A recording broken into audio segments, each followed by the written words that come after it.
Welcome back, everyone. As you can see, I'm here again broadcasting from the office. At least for now, we'll see how this thing goes. We have a great lineup in store. We're going to be going into the terrorist designation, at least upcoming, of the far-left advocacy group Antifa, far-left anarchist group Antifa. Now, this won't just be Antifa, very likely. That gets labeled as terrorists. This very likely extends to, quote, other similar groups. We're also going to be looking into which organizations are really behind the riots that we're seeing across the country right now. There is evidence of national coordination with far-left organizations. Also, there were reports of these rioters coming in from outside of the communities where they are committing this violence and these burnings and these arsons. And so we're going to be looking into some of that. Also, is the Chinese Communist Party involved in the riots? China issued a global call to action in April. We're going to be talking about that as well. Now, before we get started, folks, if you haven't already, please don't forget to like and subscribe. Again, really need your support helping grow this channel. With that said, let's jump into it. So first off, on the idea that it may not just be Antifa that gets labeled as terrorists. This again extends to other similar groups. We'll start off with a tweet from President Donald Trump. He said the United States of America will be designating Antifa as a terrorist organization. Attorney General William Barr came out soon after with a press conference video where he said this. Unfortunately, with the rioting that is occurring in many of our cities around the country, the voices of peaceful protest are being hijacked by violent radical elements. Groups of outside radicals and agitators are exploiting the situation to pursue their own separate and violent agenda.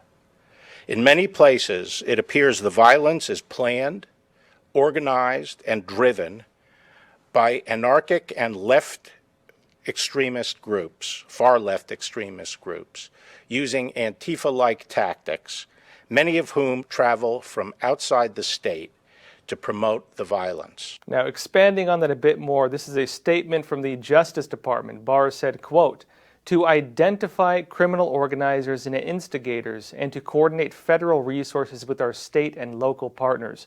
Federal law enforcement is using our existing network of 56 regional FBI joint terrorism task forces.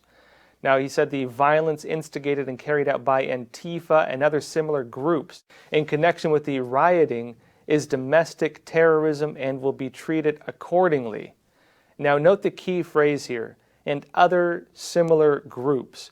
Again, we've seen the focus on Antifa, not on what these other similar groups may be. And so very likely, again, this may not just be Antifa that gets labeled as terrorists and prosecuted possibly as terrorists, but these other groups as well. Now, that said, who are these other groups? We're going to be looking at a few articles now. First off, we have one from Trevor Loudon. He's an author with Epoch Times, one of our contributors. He wrote a story that says, cities burn, but none dare call it communism.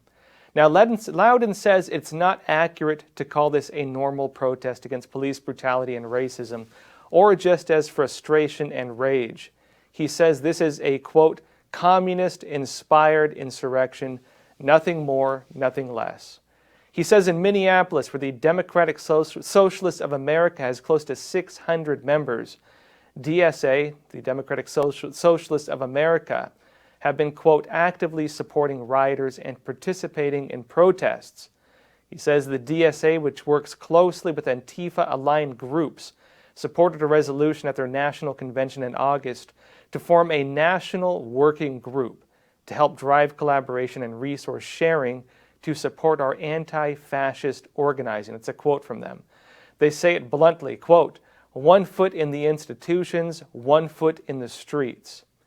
Now note, this Resolution 9, as they call it, shows the DSA established a network to connect and coordinate the, quote, anti-fascist movement. The document states, quote, let's form a national working group to help drive collaboration and resource sharing to support our anti-fascist organizing, because we must fight exploitation, white supremacy, and patriarchy. And it adds, quote, this resolution is focused on helping locals proactively disrupt fascist organizing in their region. Now, would the operations of DSA in similar groups involved also fall under Trump's new terrorist designation. Loudon pointed as well to a May 27 tweet from Twin Cities DSA in Minneapolis calling for supplies, including supplies to wash away tear gas, materials for shields, and items that could be used as weapons such as hockey sticks. Now, they say they needed the supplies at the 3rd Police Precinct, and notably that same precinct was later set on fire by rioters not long after the DSA issued its notice. Also, the eco-socialist branch of DSA tweeted on May 28th that they were working to, quote, support the ongoing working class uprising. Now, that's an important thing to remember here because this is how a lot of these organizations are regarding this, as a revolution, an uprising. Loudon noted another group supporting the riots in the Workers' World Party. He notes that this Stalinist, Trotskyist organization, which supports communist regimes, including those of China, North Korea, and others, issued an article titled, quote, "Against Police Violence and Capitalism, to rebel is justified." And this article explains that part of what's justified in its definition is violence. Loudon notes the article quotes World Workers' Party founder Sam Marcy's defense of the 1992 Los Angeles riots, in which 63 people died.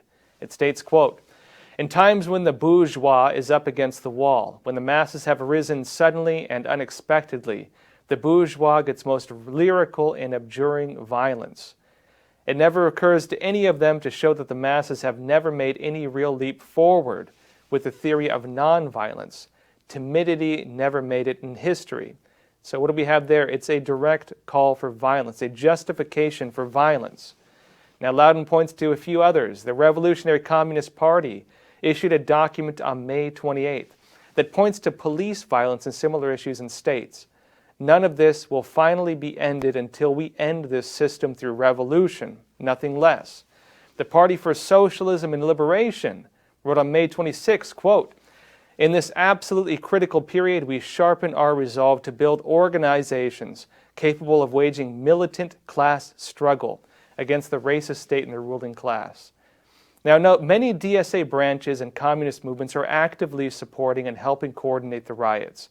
Their Twitter accounts are filled with posts like this, including those of some DSA-connected politicians. Many socialist and communist organizations are directly involved. They are actively coordinating and participating. They're doing this openly.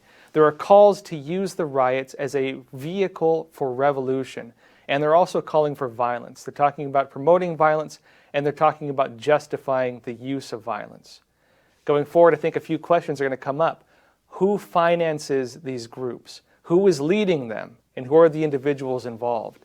If they are nonprofits or political organizations, a lot of this information is very likely public, or at the very least, available to governments. Now, DSA is behind several big-name politicians, who I won't name here. DSA has public messaging tying it to the riots and to national coordination of, quote, anti-fascist activities. Now that Antifa and its related organizations have been declared terrorist organizations, what does this mean for DSA and all the individuals connected to it? Now, in other news, rioters are reportedly coming into these communities and committing acts of violence, arson, you name it. They're coming in from outside of these communities, allegedly. Trump tweeted, quote, 80% of the rioters in Minneapolis last night were from out of state. They are harming businesses, especially African-American small businesses, homes, and the community of good, hard-working Minneapolis residents who want peace, equality, and to provide for their families. Epoch Times reported that officials concerned outside groups inciting lawlessness amid Minneapolis protests.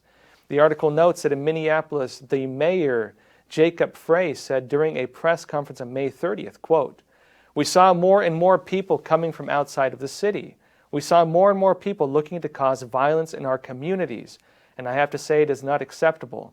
The article also notes that in St. Paul, Minnesota, every person arrested on the night of May 29th was from out of state. The mayor there, Melvin Carter, told reporters, he said, local activists confirmed that the violent protesters aren't from Minneapolis. And again, Attorney General William Barr stated on May 30th. It is a federal crime to cross state lines or to use interstate facilities to incite or participate in violent rioting, and we will enforce those laws. Now, some video footage also suggests that people are coming from outside of these communities. Here's one in Minnesota. This is allegedly one of the first individuals to begin smashing things, to begin destroying things.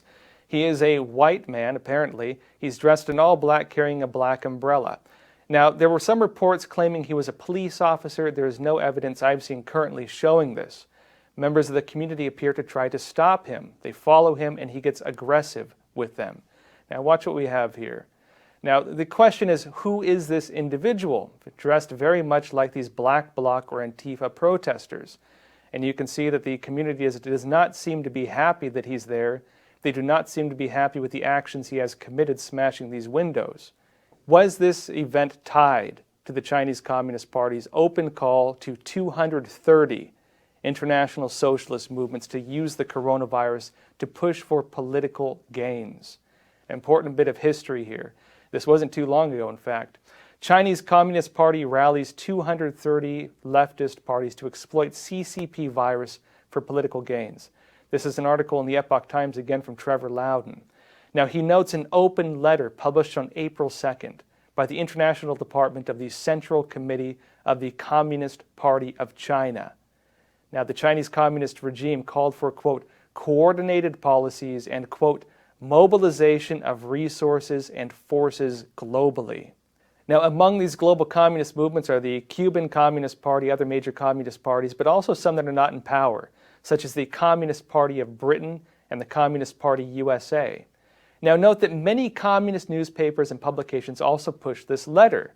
This suggests that many communist and socialist movements may have received the Chinese Communist Party's call to action.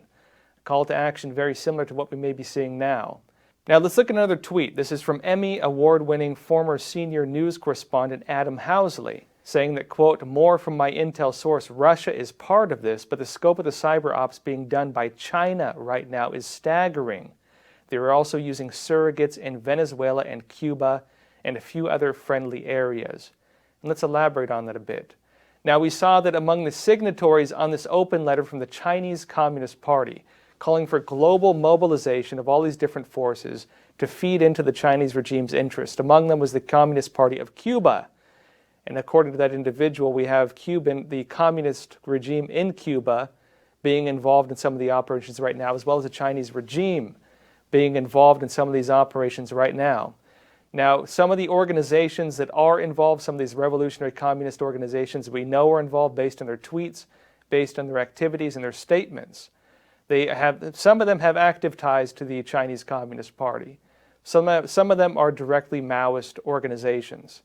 And when it comes to Antifa, and again the designation of Antifa as a terrorist organization, and notably we haven't seen the details on this yet, although Attorney General William Barr did say that the FBI, different task forces on terrorism, are going to start working on these cases. We don't know exactly what they have. We don't know exactly what the criteria will be to identify these Antifa members or Antifa affiliates. Now, that said, folks, we'll be keeping an eye on all this as it goes forward. If you haven't already, again, please don't forget to like and subscribe. Again, folks, I need your support helping grow this channel. Of course, again, we're going to be continuing our coverage on this coronavirus, but as things, I'd say, change, we're going to be focusing as well on some of these other big topics.